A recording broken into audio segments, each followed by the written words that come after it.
গতকাল রাতে যে বাজারগুলো আপনাদের ভাই করে নিয়ে আসছে মাশাআল্লাহ আমার খুবই পছন্দ হয়েছে। বিশেষ করে এই বেগুনটা, এই বেগুন ভাজিটা হচ্ছে শীতের দিনে কিন্তু খেতে অনেক ভালো লাগে। আর এবার শীতে হচ্ছে একদিনও খাওয়া হয়নি। হ্যালো ভিউয়ার্স, আসসালামু আলাইকুম। আপনারা সবাই কেমন আছেন? তো সকাল থেকে ভিডিওটা শুরু করে দিয়েছি। আজকে অনেক সকালবেলায় ঘুম থেকে উঠেছি। যেহেতু আজকে দাওয়াত আছে তাই তাড়াহুড়া করে রান্নাবান্নাগুলো কমপ্লিট করে আমাকে রেখে যেতে হবে। আর যেহেতু দাওয়াতগুলো পর এক ভাবির বাসায় যেহেতু গিয়েছে, আরেক ভাবির বাসায় না গেলে আবার মন খারাপ করতেছে। আর যেহেতু বছরের হচ্ছে শেষ, কে কোথায় চলে যাব কেউ জানি না, হয়তো বা কেউ অন্য স্কুলেও চলে যাবে। তো এই ভেবেই আর আসলে সবাই একসঙ্গে হচ্ছে আমরা এইভাবে ডেট করে আর কি মিট হয়েছি। আর যেহেতু আমার বড় নানাস বাসায় আসে তো ওনাকে অনেক ভরসা পাই ওনার কাছে আমাকে রেখে যেতে। তো এই সুযোগে হচ্ছে আমিও এই তো চলে গেলাম। তো ঝটপট বেগুন ভাজি, মাছের ঝোল আর তার সঙ্গে হচ্ছে কাঁচকলা দিয়ে কাতল মাছ রান্না করে রেখে গেলাম আমার শাশুড়ি আম্মার জন্য। মেয়েকে নিয়ে রেডি হয়ে, আর এদিকে ছেলে তো সকালবেলা ওর বাবার সঙ্গে স্কুলে গিয়েছে।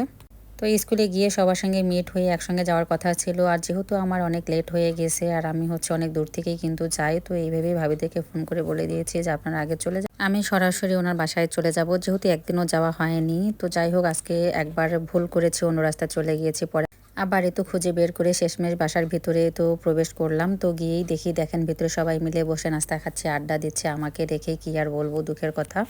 তো এটাই কিন্তু বাস্তব, সময় ও স্রোত কারোর জন্য অপেক্ষা করে না, আর সুযোগও কিন্তু বারবার আসে না। যদিও এখন আমার খারাপ সময় যাচ্ছে বাসায়, তারপরে আবার এরকম কিছু মধুর সময়ও আসতেছে। তো এই সময়গুলোকে আসলে মিস করতে চাচ্ছি না, কারণ বাচ্চাদেরকে একটা ভালো সময় উপহার দিচ্ছি আমি মা হিসেবে।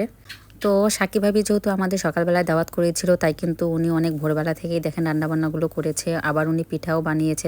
উনিও অবশ্য জয়েন্ট ফ্যামিলিতেই থাকে, দেবর, শ্বশুরি, ননদ সবাই মিলে। তো যাই হোক অনেক ভালো লাগলো পরিবারের সঙ্গে সবার সঙ্গে মিট হয়ে।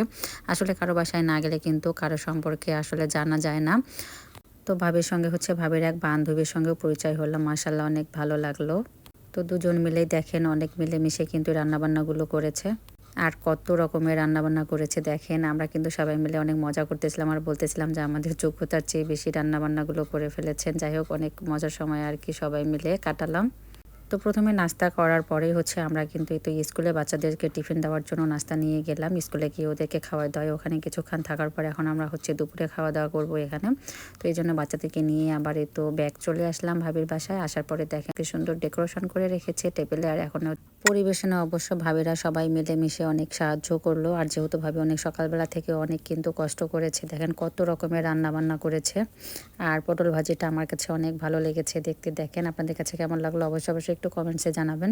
তো ওই দিক দিয়ে বাচ্চাদের খাওয়া দাওয়া হয়ে যাওয়ার পরে আমরা কিন্তু সবাই বসলাম খাওয়ার জন্য। তো আমি প্রথমেই কিন্তু সাদা ভাত নিয়েছি, তার সঙ্গে হচ্ছে বাদাম ভর্তা আর আলু ভর্তাটা অনেক টেস্টি হয়েছিল। কি আর বলবো, না খেলে আসলে বুঝতে পারবেন না। যদিও তারপরেও হচ্ছে তরকারি দেখেও কিন্তু এর স্বাদটা বোঝা যায়। আপনারা কি বলেন?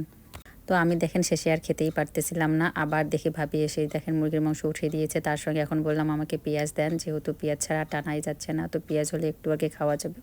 তো শেষে হচ্ছে খেয়ে নিলাম। আর এদিক দিয়ে হচ্ছে দেখেন প্লেটের মধ্যে আবার মিষ্টি দিয়ে গেল। তো সবাই মিলে খাওয়া দাওয়ার পর করে তো বাসায় চলে আসলাম। আসার পরে হচ্ছে আবার রাতে আমার শাশুড়ি আমাকে তো ডাক্তারের কাছে নিয়ে গেল। আজকের ভিডিওটা এই পর্যন্ত। সবাই একটা পরিবারের জন্য দোয়া করবেন। আল্লাহ হাফেজ।